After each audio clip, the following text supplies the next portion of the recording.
Chhattisgarh NCP के नेता रहे राम अवतार जग्गी हत्याकांड की फाइल एक बार फिर खुल गई है और फाइल खुलते ही अमित जोगी की मुश्किलें बढ़ गई हैं। हाईकोर्ट में इस मामले में सुनवाई हुई जिसमें अमित जोगी को हाईकोर्ट से एक बड़ा झटका लगा है।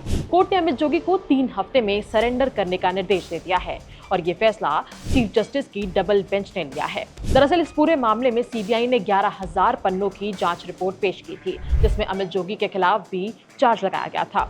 कोर्ट ने पहले अमित जोगी को इस केस में बरी कर दिया था, लेकिन केस दोबारा ओपन किया गया। चलिए आपको बताते हैं कि क्या है जग्गी हत्याकांड जिसके कारण अमित जोगी को सरेंडर करने के निर्देश दे दिए गए हैं। दरअसल 4 जून 2003 को एनसीपी नेता राम अवतार जग्गी की गोली मारकर हत्या कर दी गई थी। इस पूरे मामले में 31 लोगों पर एलिगेशंस लगाए गए थे, जिनमें से बल्टू पाठक और सुरेंद्र सिंह सरकारी गवाह बन गए थे। अमित जोगी को छोड़कर बाकी 28 लोगों को सजा भी मिली थी। हालांकि 31 मई 2007 को रायपुर की विशेष अदालत ने सबूतों के अभाव में अमित जोगी को बरी कर दिया था। राम अवतार जग्गी के बेटे सतीश जग्गी ने अमित जोगी को बरी करने के खिलाफ सुप्रीम कोर्ट में अपील की थी, जिस पर अमित के पक्ष में स्टे लगा दिया गया था। बाद में सुप्रीम कोर्ट ने केस को हाई कोर्ट में भेज दिया। हाई कोर्ट में अपील पर राम अवतार जग्गी के बेटे सतीश जग्गी के अमित जोगी की दोष मुक्ति के खिलाफ पेश क्रिमिनल अपील पर उनके लॉयर बीपी शर्मा ने तर्क दिया था। उन्होंने बताया कि हत्याकांड की साजिश तत्कालीन राज्य सरकार की ओर से प्रायोजित थी।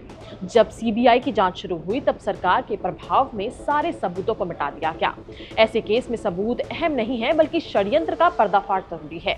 लिहाजा इस केस के आरोपियों को सबूतों के अभाव में दोष मुक्त नहीं किया जा सकता।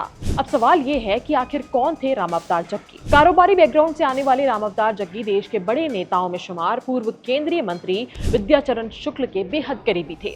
जब शुक्ल कांग्रेस छोड़कर एनसीपी में शामिल हुए तो जग्गी भी उनके साथ साथ गए। विद्याचरण ने जग्गी को छत्तीसगढ़ में एनसीबी का कोषाध्यक्ष बना दिया था। दरअसल छत्तीसगढ़ जब एक अलग राज्य बना तब विधानसभा में कांग्रेस की बहुमत थी। कांग्रेस की ओर से सीएम पद की रेस में विद्याचरण शुक्ल का नाम सबसे आगे चल रहा था, लेकिन आलाकमान ने अचानक अजीत जोगी को मुख्यमंत्री बना दिया।